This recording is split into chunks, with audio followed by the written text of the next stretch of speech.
Welcome to This Explainer. Today, we're unpacking something, well, something you probably have sitting right next to you, the mechanical fan. It's on your desks, hanging from the ceiling, whirring away inside our computers, and we take it completely for granted. You plug it in, hit a button, and boom, you feel cooler. But the actual physics of how it moves air, the centuries of crazy engineering that led to the design you're looking at right now, it's absolutely incredible. By the end of our time together today, you are literally never going to look at that spinning piece of plastic the same way again. Okay, let's dive into this by addressing the temperature of the room. Think about the last time you left a fan running in an empty room. Hoping it would cool the place down before you got back. Did it actually work? The short answer is no, definitely not. It's a super common myth that fans lower ambient room temperatures. Actually, because the motor generates a tiny bit of heat while it's running, leaving a fan on in a closed room might actually make it slightly warmer over time. The fan is just creating high volume, low pressure airflow. It doesn't magically change the air temperature. So if the air isn't actually getting colder, why on earth do we feel so much relief when we stand right in front of one?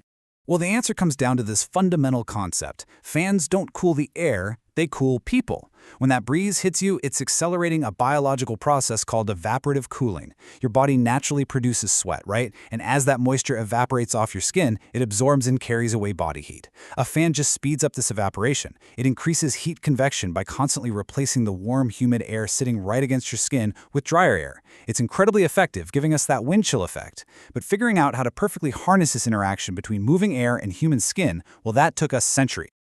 Section 1. A breeze through history. And this brilliantly illustrates how we got here. To truly appreciate that little fan on your desk, we have to look at how humans mechanized this cooling process over time. What started as simple handheld bamboo leaves eventually evolved into massive industrial machinery. Look at this timeline. Back in 180 CE, an engineer in the Han Dynasty named Ding Huan invented a manually operated rotary fan that was an astonishing 3 meters in diameter. Fast forward to Europe in the 1700s, and John Theophilus de Zogulier's demonstrates a fan system to suck stagnant air out of coal mines, literally saving miners from asphyxiation. And check out the massive jump in scale by 1849. William Brunton built a steam-driven colliery fan in South Wales with a 6-meter radius. From those gigantic steam-powered mine ventilators, we shrink all the way back down in 1882, when Schuyler Wheeler invented the first electric fan, which basically paved the way for the personal cooling devices we rely on today. Section 2. The 3 main fan types. Now what's really interesting here is how rapid industrialization and the electric motor totally changed the game. We didn't just need to cool people anymore. We needed to cool engines, extract moisture, ventilate massive skyscrapers. So we can break modern mechanical fans down into 3 main categories: axial, centrifugal, and cross-flow. The defining feature for each one is just the direction the air flows relative to the rotating shaft. By just tweaking whether the air moves parallel, spins perpendicularly outwards, or goes straight through a vortex, engineers basically dictate whether a fan is going to gently cool a microchip or blast autumn leaves off your driveway. Let's look a little closer at these. First up, the axial flow fan. This is for sure the type you're most familiar with. The blades force the air to move parallel to the shaft they're spinning on. And they are literally everywhere. We're talking ceiling fans, your bathroom extractor, the radiator fan keeping your car from overheating, right down to the tiny coolers inside your laptop. Axial fans are your absolute go-to when you need a high volume of air moved, but at a relatively low pressure. Okay, let's move to the next type, the centrifugal fan. Engineers often call this the squirrel cage, because, well, it looks exactly like a hamster wheel. Instead of blowing air parallel to the shaft, the rotating impeller sucks air into the center and then violently spins it outwards at a right angle using centrifugal force. Because it's wrapped in this scroll-shaped casing, a centrifugal fan kicks out much higher pressure for a given volume of air compared to an axial fan. That's exactly why this is the design hidden inside your blow dryer or that loud air mattress inflator you use when camping. When you need to force air against resistance, you bring in the squirrel cage. And the third major category is the cross-flow or tangential fan, patented way back in 1893. This design is super unique. The air flows transversely straight through the fan, actually passing the forward curved blades twice. It uses a specific vortex wall inside the housing to create a pressure differential. Now, the real game changer with the cross-flow fan is its footprint. It can be made incredibly long relative to its diameter, which gives you this wide, perfectly even airflow while staying ridiculously compact. This 19th century patent is the exact reason why modern household tower fans or those super sleek ductless AC units on your wall can be so slim and quiet. Section 3. The bladeless fan illusion. Now that we've got a handle on the traditional types, I want you to think about a modern design marvel that kind of seems to break all the rules. The bladeless fan. You've definitely seen these premium gadgets. They look like a totally empty plastic hoop sitting on a stand, but they blast this really powerful, smooth breeze right at you. How on earth does a machine move that much air without any visible moving parts? Magic? Anti-gravity? No way. The trick is, there are blades. They're just hiding.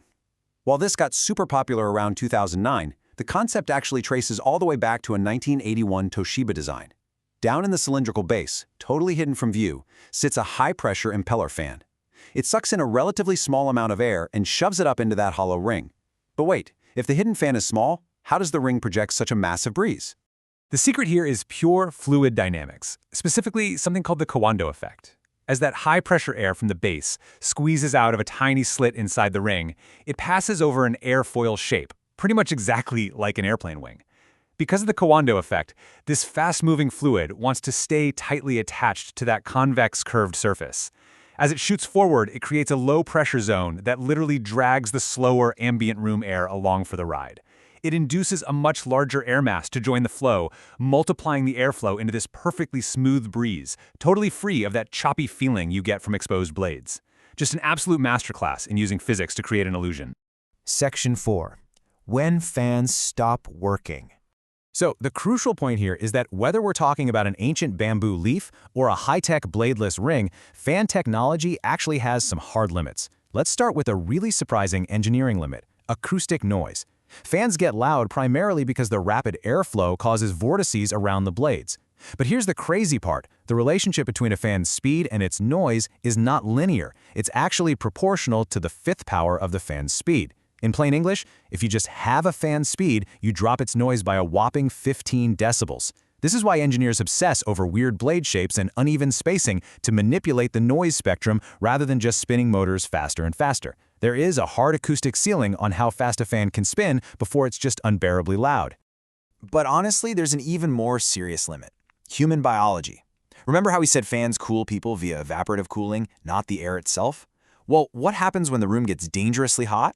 Health organizations actually have conflicting guidance on this. The CDC says you should avoid using fans when temps go over 90 degrees Fahrenheit.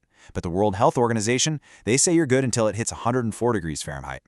The reason for this warning is that there's a literal tipping point. If the ambient air is hot enough, blowing it over your body actually counteracts the cooling benefit of your evaporating sweat.